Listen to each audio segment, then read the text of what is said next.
Hey, I'm Grizz, and it's Blu-ray DVD update time. What's up? This is going to be my update for the rest of October. I got more Blu-rays and DVDs as usual, and 3 NECA figures.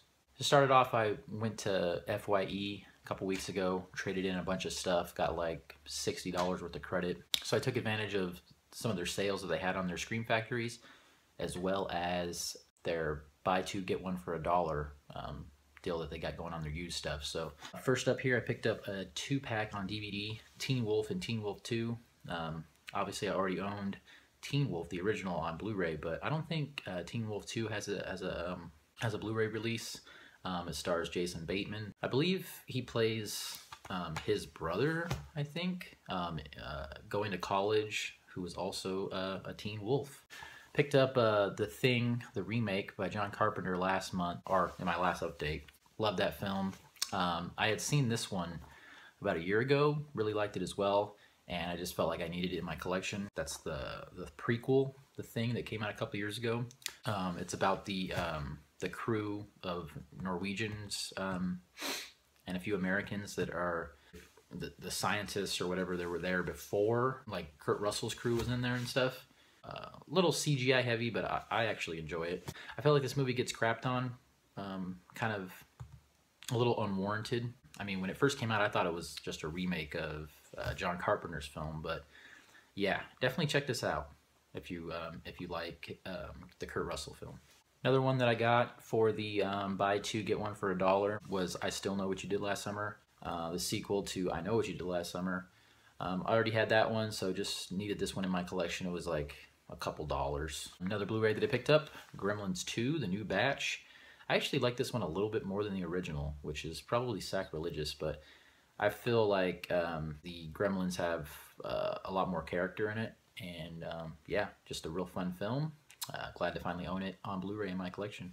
Picked up another John Carpenter film. I feel like I'm just gonna buy all his movies that are on Blu-ray. Got Village of the Damned from, I think, 1995, which is a remake. I had never seen this prior to getting it. It's fun.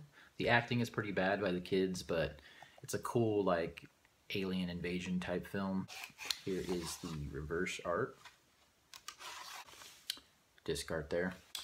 But the plot of the film, if you haven't seen it before, basically a strange occurrence happens in this small town. The spaceship kind of hovers over it. You don't see the spaceship, I don't believe, but you hear it. The whole town blacks out. They wake up, a few hours later or whatever, and find out that a lot of the women there are pregnant. They have these children that are like alien spawn, and they are trying to take over the world. But yeah, pretty fun film. I would recommend it. Stars Christopher Reeve, Kirstie Alley, Mark Hamill's in it as well. But yeah, that's Village of the Damned. And then I also picked up the original Village of the Damned along with its sequel, Children of the Damned. Haven't seen this yet, and I still haven't had the chance to watch it, but looks pretty groovy. This next one here I got at Best Buy for $9.99. Shout out to Tony, Friday the 14th. I know he loves this movie. He put it on his top 10 horror films of all time, which was pretty surprising. That's Clown, produced by Eli Roth, directed by John Watts, but pretty cool slipcover. Like I said, $9.99, not a bad deal with the digital copy and the slipcover there. I know it's about like a killer clown. Other than that, not much that I know about it, so I look forward to checking it out. This next movie here is another film that I've never seen before. A lot of people like it, from Rob Zombie. This is probably the majority of people who like Rob Zombie's film. This is probably their favorite. That's The Devil's Rejects. Like I said, I have never seen it. Stars Sid Haig, Bill Moseley, and Sherry Moon Zombie, who's in pretty much all of Rob Zombie's films, but another one that I look forward to checking out. Picked up a couple of the newer released catalog Blu-ray horror titles. Got Salem's Lot, a vampire story from Stephen King. I believe this one's really long. It's like 183 minutes. I think it might have been a miniseries as well. My brother had this on DVD. I've seen most of it, but it's very foggy memory of it. The vampire in it looks very cool though. So yeah, Salem's Lot. Look forward to checking that one out. And then of course, had to get It. Watched this one a couple days ago. I really enjoy this movie. It is long. The first part is definitely better than the second, but I still enjoy it as a whole. Pennywise is great. Tim Curry's performance is, legendary. Everyone's seen It, or at least you've seen most of it. You know, the second half was a little bit of a foggy memory to me as well, but like I said, as a whole, I really enjoyed this film. Go check out Adam the Woo's filming locations for it too. Another catalog release that I picked up on Blu-ray, already have it on DVD, The Addams Family. This is a classic 90s, you know, family film. I don't know if part 2 is on Blu-ray yet, but it needs to be as well.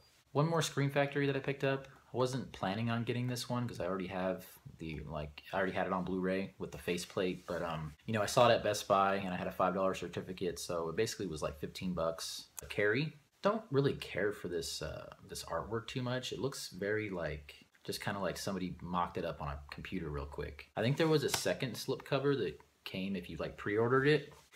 It seems like Scream Factory's straying away from like a lot of the more hand-drawn artwork that they used to do, like by artists like Nathan Milliner. He does a lot of the really good ones like Halloween 2 and 3. I noticed like Raising Cain kind of looked like this. Dead Ringers and Rabid, they look very cheesy. But, you know, there's the reverse artwork, which I have to say I like a lot more. But I digress. It's the movie that matters. Carrie's a classic about a girl who's picked on and then her, you know, demonic powers kind of take over, and she fucks a lot of people up. But yeah, 2-disc collector's edition, 4K scan. One of the better features on here is the Horror's Hallowed Grounds, which I forgot to mention on Village of the Damned. There's also a Horror's Hallowed Grounds. He's in a lot of these Scream Factory releases, and he does filming locations for the movies, which is really neat. That's Carrie. Couldn't beat it at basically $15 from Best Buy. Lastly here, I picked up 4 movies at Target because they had a Cartwheel 20% discount on all movies and TV shows. I got Ladybugs on DVD. Stars Rodney Dangerfield and one of the kids from It. He is a really good soccer player, and he dresses up like a girl to join this this girls soccer team. Came out in '92. Another one that I picked up, Cabin in the Woods. This was, I think, $4 and then 20% off, so I got it for like $3.20, which is a pretty good deal. Also has a digital copy. I seen this one a year or so ago. It's different. It wasn't what I was expecting at all. It's a pretty good horror comedy. The ending is interesting. Christmas is already starting in the stores. I know, it's crazy, right? These are 2 films that I needed to have on Blu-ray. I don't know why, because they come on every year. I picked up the original, How the Grinch Stole Christmas. I don't know if this has any more like short films on it or anything like that, because it's only a 25-minute movie, and for, you know, like 10 bucks, that's kind of expensive, but a really cool slipcover. It's a classic. I have it on DVD, but I decided to, you know, upgrade it to Blu-ray since it had that cool slip. And then I got Ron Howard's version with this cool slipcover as well. Jim Carrey's performance in this is fantastic. I saw it in theaters when it first came out, and I've pretty much seen it every year since. Just one that I felt like owning. And now to my action figure haul. These I think I got all at ToysRUs.com. They had 15% off like on most of their toys. So to get some NECAs for 15% off with free shipping, had to take advantage of that. I got the newly released Friday the 13th Part 3 Jason Voorhees Ultimate figure. Might be hard to see, but he's got a cool lenticular cover there. Window box design opens up, and there is the figure. Very cool. I will probably be opening this guy up. There's like the production photo of it. All the cool poses you can put him in. I think he even has a removable head. He has a secondary head that you can stab the axe in, so that's pretty cool. So yeah, NECA's Ultimate Part 3 Friday the 13th figure. And then a couple of Freddy figures that I have to pick up. Pretty much all the Freddy figures. I got the New Nightmare version. Glad they're releasing more of this style again. And he's pretty cool. He's got like a devil head and a cool trench coat and all that. Sorry for the glare, guys. There's the back with how he kind of looks. I'm probably going to open this guy up as well. I open up all the ones that come like this, even though a lot of them are worth a lot of money now. And then the last pickup for me is from A Nightmare on Elm Street 4, the Dream Master, the doctor version, surgeon version of Freddy. Really cool. Great artwork by Nathan Thomas Milliner. I think I mentioned him earlier. He does a lot of the Scream Factory artwork. He does come with another sweater and the sunglasses, if you remember from the scene in the film where he's on the beach. Very cool. Really excited for this one. I will not be opening this up. I think he looks cool all together in the package, so I'm gonna throw him up on my wall with a couple of my favorite Freddy figures. So that'll do it, guys. I'm gonna try my best to get this all edited together and put it up today. Today is Halloween, so from my family to yours, happy Halloween.